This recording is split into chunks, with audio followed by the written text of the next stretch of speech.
Hello friends, welcome to our YouTube channel a common banker.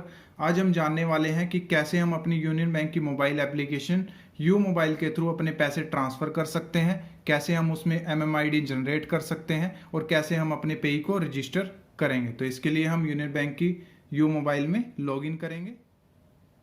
तो दोस्तों, login होने के बाद हमें यहाँ पे फंड ट्रांसफ़र में जाना है।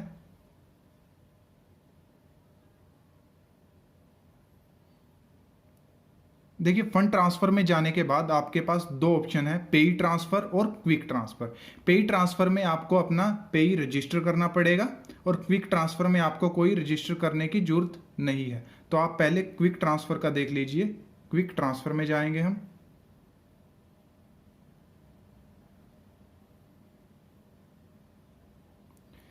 देखिए, क्विक ट्रांसफर में आपके पास दो ऑप्शन मिलेंगे कि आपका यूनियन बैंक ऑफ इंडिया का अकाउंट है या किसी अदर बैंक का अकाउंट है। तो आप यूनियन बैंक ऑफ इंडिया का है तो आप यूनियन बैंक ऑफ इंडिया के ऑप्शन में जाएंगे और अदर बैंक का है तो अदर ऑप्शन में। तो हम यूनियन बैंक ऑफ इंडिया में जाते हैं। यहाँ पे आपको पहले यूनियन बैंक ऑफ इंडिया का अकाउंट नंबर एंटर करना है, जितनी अमाउंट आप ट्रांसफर करना चाहते हैं वो करनी है और उसके बाद नीचे टाइप करना है। आपके रिमार्क्स जो भी सिलेक्ट करना चाहे आप सिलेक्ट कर सकते हैं। उसके बाद आप प्रोसीड कर देंगे। तो हम अपनी डिटेल फिल करते हैं।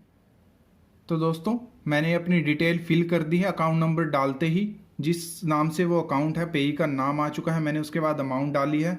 अमाउंट डालने के बाद अपना अकाउंट सिलेक्ट किया है और यहाँ से मैं प्रोसीड कर दूंगा। प्रोसीड करने के बाद कंफर्म करेंगे। इसके बाद इसमें आप ट्रांजैक्शन पिन डालेंगे, उसको सबमिट करेंगे और सबमिट करने के बाद आपकी ट्रांजैक्शन सक्सेसफुल हो जाएगी और सामने वाले के अकाउंट में वो ट्रांसफ़र हो जाएगा। लेकिन दोस्तों, अगर आप क्विक ट्रांसफ़र करते हैं तो आपकी डेली लिमिट 5,000 की ही रह सकती है। आप 5,000 से ज़्यादा उसमें ट्रांसफ़र नहीं कर पाएंगे। तो इसीलिए आपको फ़ायदा तभी है अगर आप उस पेई को रजिस्टर करेंगे। तो दोस्तों, अब हम देखते हैं कि हमें अपना पेई रजिस्टर कैसे करना है। तो हम मैनेज पेई में जाएंगे। मैनेज पेई में जाने के बाद आपके पास 5 ऑप्शन शो होंगे आपको। Union bank of India, other bank, E cash remittance, MMID और यूपीआई आईडी। आप किसी को भी रजिस्टर कर सकते हैं। अगर आपका यूनियन बैंक का अकाउंट है तो यूनियन बैंक को सिलेक्ट कीजिए, अदर बैंक का है तो अदर बैंक को।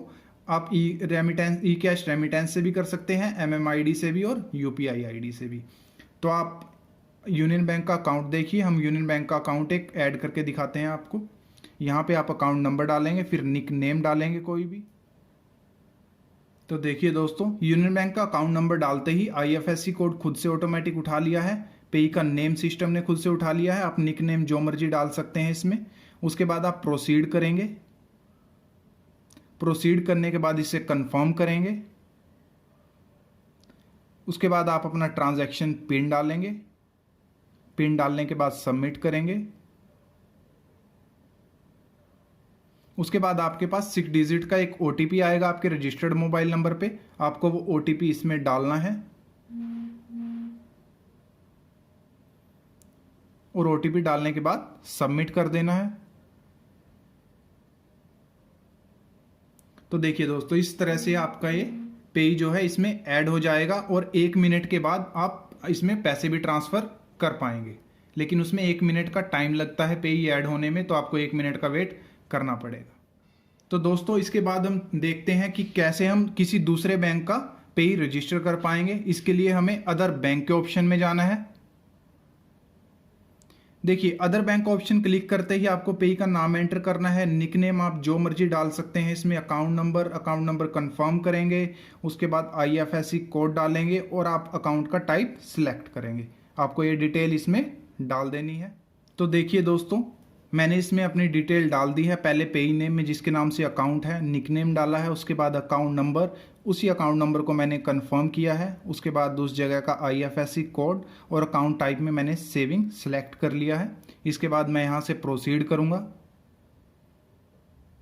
प्रोसीड करने के बाद दोबारा हम कंफर्म करेंगे। कंफर्म करने के बाद वही हमसे ट्रांजैक्शन पिन मांगेगा। यहाँ पे ट्रांजैक्शन पिन डालने के बाद हम सबमिट करेंगे। वही सबमिट करने के बाद आपके रजिस्टर्ड मोबाइल पर 6 डिजिट का ओटीपी आएगा। आप वो ओटीपी एंटर करेंगे और उसके बाद सबमिट कर देंगे।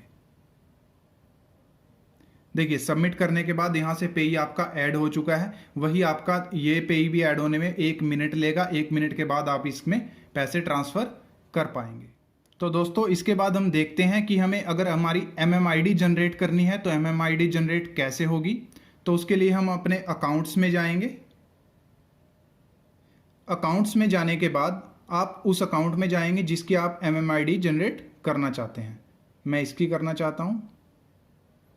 तो देखिए यहाँ पे आपको IFSC कोड के नीचे MMID का ऑप्शन शो हो रहा होगा।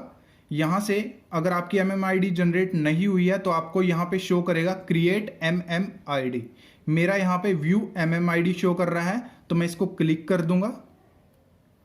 तो देखिए यहाँ पे मेरी इसने MMID शो कर दी है। अगर आपकी MMID क्रिएट नहीं होगी तो आपका यहाँ पे क्रिएट MMID का ऑप्शन शो करेगा। आप उस पर क्लिक करोगे तो वहाँ से आपकी MMID ऑटोमेटिक क्रिएट हो जाएगी और आपकी MMID ऐसे जनरेट कर पाएंगे। ऐसे ही अगर आप अपने बाकी अकाउंटों की भी MMID जनरेट करना चाहते हैं तो सेम प्रोसीजर से आप अकाउंट में जाएंगे।